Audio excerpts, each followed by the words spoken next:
దేవుని వందనాలండి. మరి యేసు ప్రభు శిలువ మీద మరి ఉన్నప్పుడు కూడా తల్లి బాధ్యతను గుర్తు తెచ్చుకుని యోహాను సువార్తలో తల్లి మరి యొక్క కుమారుని శ్రమలో చూసి ఆ యొక్క దుఃఖించి ఏడ్చి మరి కుమారుని వంక చూస్తున్నప్పుడు ఆ తల్లి బాధ్యతను యోహానుకి అప్పగించాడు. తను ఉండవలసిన స్థానంలో యోహాను పెట్టి, అమ్మ ఇదిగో నీ కుమారుడని ఆ యొక్క యోహాను గారికి తల్లి బాధ్యతను అప్పగించాడు. అదే కుమారుని బాధ్యత మరి ఈ యొక్క తల్లికి అప్పగించాడు. ఈరోజు కుమారులు మరి బిడ్డలను ఎంతో కష్టపడి తల్లిదండ్రులు పెంచుతున్నారు, కానీ ఇప్పుడు ఉన్నటువంటి కుమార్తెలు ఆ రీతిగా లేరు.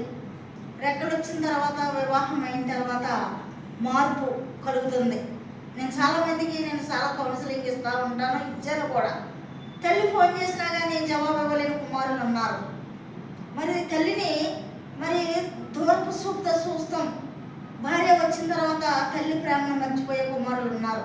కోడలు కూడా అత్తగారిని ప్రేమించే రూతు చూడండి. మరి నీ దేవుడే నా దేవుడు అంది, నీ ప్రజలే నా ప్రజలు అంది.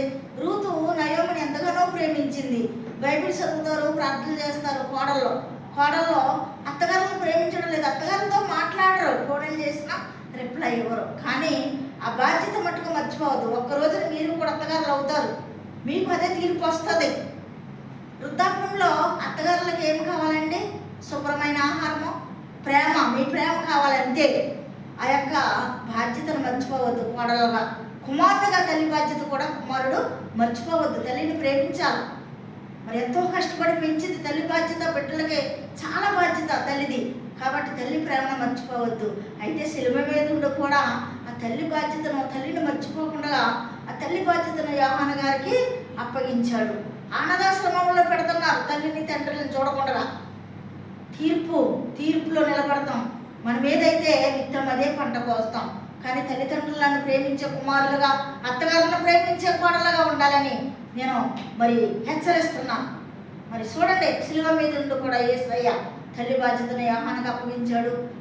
ఆ యొక్క కుమారుణ్ణి ఇదిగో నీ తల్లిని, మరి యొక్క మరియను, మరి యొక్క యోహాను గారిని ఇదిగో నీ కుమారుడని, తల్లిని ఇదిగో నీ కొన్ని బిడ్డని మరి తల్లి బాధ్యతను అప్పగించారు యోహాను గారికి. ఎలాగా? ఇదిగో నీ కుమారుడని మరియమ్మ గారితో అన్నాడు, ఇదిగో నీ తల్లిని యోహాను గారితో మరి బాధ్యతలు అప్పగించారు. మరి ఆ రీతిగా కూడా మనం బాధ్యత కలిగిన కుమారులుగా, బాధ్యత కలిగిన కోడలుగా మనం ఉండాలండి.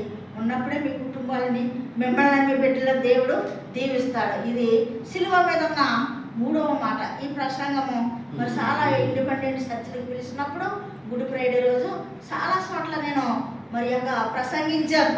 ఎందుకంటే హెచ్చరిక కాబట్టి ఈ మాటలు మనం గైకొని అత్తగారులని, మామగారులని, మీ తల్లిదండ్రులని అయితే చూసుకుంటారు చాలా బాగా. అత్తగారు అన్నప్పటికీ, మామగారు అన్నప్పటికీ మీకు సులకనగా కనపడతాం. ఎందుకు? కని పెంచి పెద్దవాళ్ళు చేసి లక్షలకు జీతగాలు చేసి ఎలాగొచ్చారు మీకు భర్తలు? తల్లిదండ్రులు చదివిస్తేనే. ఇది మాత్రం గుర్తుపెట్టుకోవాలి. ప్రతి కోడలుగా ఉన్న ప్రతి బిడ్డ యవనస్తురాలు అత్తగారిని ప్రేమించాలా, అమ్మను ప్రేమించాలా, నీ తండ్రిని ప్రేమించాలా, ఉన్నవాళ్ళ తండ్రిని కూడా ప్రేమించాలా. చూడండి, శిలువ మీద కూడా తల్లి బాధ్యత కుమారుడు మర్చిపోలేదు. కుమారుడు మీరు కూడా అంతే. తల్లిదండ్రులను ప్రేమించే మగపిల్లలాగా మీరు ఉండాలని మరి యొక్క వాక్యం హెచ్చరిస్తుంది. ఈ వాక్యాన్ని దేవుడు దీవించుగాక. ఆమేన్.